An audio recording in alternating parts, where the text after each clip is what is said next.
Hello and welcome to another update this August 2025. My plants. Sorry for the bubbly gurgly noise in the background because my table is currently, well, watering. So, yeah. So thank you guys for joining in today. So I'm going to kind of go off of another video that I had popped up on my feed from Carnivorous Plants Hub. Great guy. I'm one of his subscribers, and he had mentioned that he had let his Venus flytraps flower.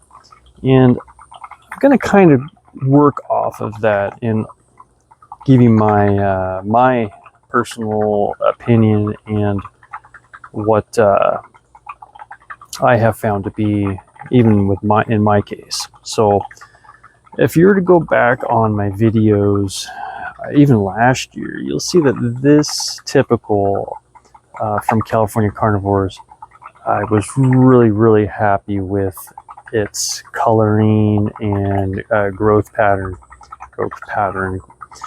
Just the plant itself, just a spectacular plant. So I let it flower this year, and I let that flower, and I let my CCCP destruction flower. Well, oh, sorry guys, as I put my finger in the way and autofocus comes out. But we're going to be approaching the end of season here real soon. I'm going to say probably another month and a half is all we have left, and everything's going to probably start to go dormant on us. But check out this Venus flytrap. And again, you can go back on my videos and see for yourself. I'm not pulling anyone's leg or nothing. Yeah, this is what happens, in my opinion, if you let your plants or Venus flytrap or whatever it may be flower and the health or condition of the plant is not spot on, exact, perfect. The flowering process, I think, will negatively impact your plants. I don't have the best growing conditions here in Central Washington for Venus flytraps. I have to use a greenhouse environment to keep them happy. They're hard to keep happy where I'm at. But there's the coloring this year after letting it flower. Let me just zoom you guys in here a little bit. Bland, blah. Traps are dying off early. I mean, it does have some little baby ones there that it has kicked off, but there's no color whatsoever in this year. And I'm going to have to probably contribute that to the process of flowering. Oh, look at that, earwigs. Yeah, earwigs are my number one problem in this. For any of my plants, actually, is earwigs. So, yeah, so I let that flower. Now, let me show you some plants that I didn't let flower. So, these Venus flytraps here, I did not let flower. I cut all the flowers off. You could probably still see the cut stalks from earlier this season, but you can see that they're coloring up. Yep, there's my fall traps coming in, just as expected. That's how I would expect them to come in. These are typical. I think these are. Hold on, let me check. Yes, just typicals. And look, the color. So these typicals, I did not let flower, and they are growing just like any other normal Venus flytrap grows for me in any given year. So yeah, I firmly believe, again, if your plant is not tip-top or your growing conditions are not tip-top and you let them flower, you probably are going to have to wait till the next year to get any form of, I don't know, greatness from it. But yeah, so that's that. But just a quick review of the plants. So here are my Sarracenias. Obviously, I have my two new arrivals from California Carnivores for this summer. I have the Kellen Super, the Flava Atropora here. Let me see if I can get anything good here. These are the original traps that came with the plant. I mean, with the plant, but there's a new growth. So coming up just fine. And then I have a, what is this? A Oreo. This is the giant, Flava Giant, of course, coming up. Big, bold, beautiful. Can't wait to see what colors come around on that. These are the original traps from California Carnivores. And then the new growth. Again, these are new plants. Probably within the last month, I think. Let's see here. We have our Atropora, our Blackwater here. Nice. Just giving me some nice shoots here. These are going to be some excellent fall traps coming up. There's my summer traps. These are wasp-eaten monsters. What is this? This is from Jacob there at Sarracenia Northwest. My Juthatip Supper. Juthatip? I don't know names, but just excellent color. Yeah, the Sarracenias are looking great this year. I cannot believe the growth jump on this thing. Jump? Do people even call that for Sarracenias jumps? I don't know. Here, let me see if I can get this. Check out this. Look at that. Yep, there it is. That's going to be an awesome Sarracenia. Get it back in here without tripping too many of my Venus flytraps. All my Sarracenias that are in the smaller pots, they're starting to root out the bottom. So I'm thinking about switching all my Sarracenias to these much taller pots. Yeah, this is my purpurias here. There's my purpurias.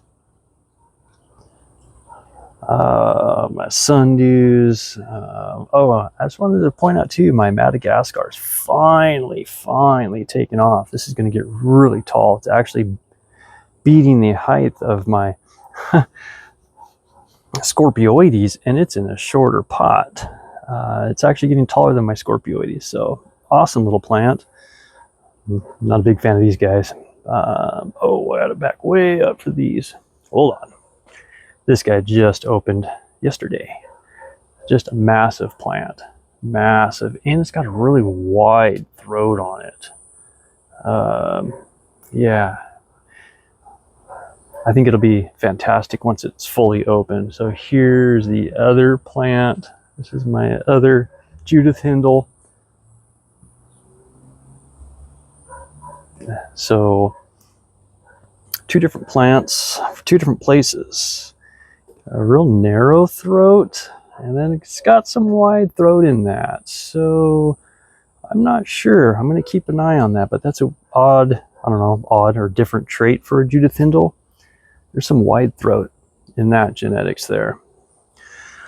And then this guy here. Ooh, this PVB crossed with Ember.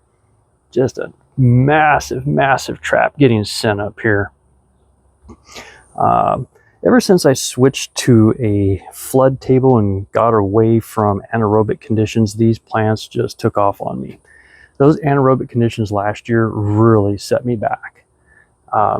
These are my Sarracenia seedlings from last year, which, as you can see, have not really grown a lot because last year I did battle with those anaerobic conditions that just really eats away your roots. Problem solved. So these are all going to get repotted this winter,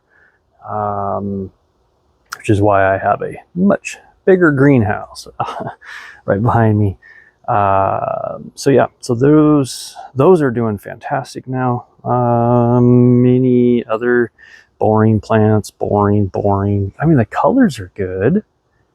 I'm happy with the colors.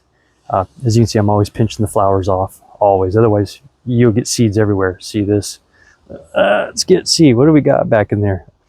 Lyciae and Tokensis.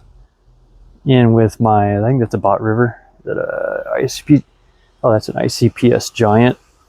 Sorry, as I don't know how to control my own camera here. ICPS Giant with 2 other Droceras in there. Yeah, looks fantastic. The dew is perfect. Stollidium, yeah, guys. Even the Stollidium, I've tried to sunburn it. I cooked it. I did everything I could to test the durability of these. I'm going to call them weeds, Stollidium. So they just keep on going. As you can see, once the condition sets in, they just green right back up, even after being sunburnt to death. Yeah, and even, oh gosh, oh, here, these guys up here, guys, check this out. Just massive flower spike. Massive flower spike. Yeah, last time I cut the flower off, set the plant way back. I'm not cutting it again. Let me see if I can zoom in. And guys, don't worry about seeds. You don't need seeds for these. What is that? Hold on. That's the Marton Dragon. That's the Marton Dragon that produces not thousands, hundreds of flowers, but no seeds. You don't need seeds. The thing grows by its roots nonstop. Sorry, see, the other plant gets in the way. This greenhouse is a little tight. But otherwise, everything's still trucking right along. Drosera, these have been grown on the ground on a concrete slab using a capillary mat system, and those seedlings are outperforming growth-wise all other Drosera that I've ever had. It's either got to be the temperature, the reduction of light, not sure. It is shaded for a majority of the day, but man, these things are growing like a weed. A lot faster than my Droceras that I germinated in individual pots. So I don't know why they're growing so good, but they're growing really good. Y'all be end up throwing those out, or I don't know what I'm do. I don't know what I'm gonna do with all those. There's my Cephalotus. These 2 are headed out Monday to a guy. He'll probably be getting some bonuses too, because I have so much Cephalotus that yeah, I got more than I need, more than I want. But here's the color of the Cephalotus. And these guys are outside in 100-degree weather, and they get full morning sun and full evening sun, but they are shaded during the high afternoon. Just how I have this set up. So yeah, there's all my Cephalotus. The good coloring. Agnes, typical / coal miner. I think by next year I'm going to be able to tell which was the coal miner versus my typicals. I'm starting to see some traits, and then some more Agnes. Agnes, come on guys, I got all sorts of Agnes. Here's my typical from John, right? Yeah, John's. There's John's typical, sending out new traps, of course. Yeah, and then some more baby Venus Flytraps that are germinated, that I germinated, growing out for next year. Otherwise, it's everything's the same, guys. Just growing right along. Colors are great, and of course, getting that other greenhouse set up. Videos coming soon for the greenhouse. I've got some important information to share with you guys when it comes to powering the greenhouse and setting it up for heating and cooling. Yeah, for the people that are new to greenhouses, you got to take climate control seriously. So thanks, guys, and got any questions, leave them down below. We'll catch you on the next one. Thanks a lot.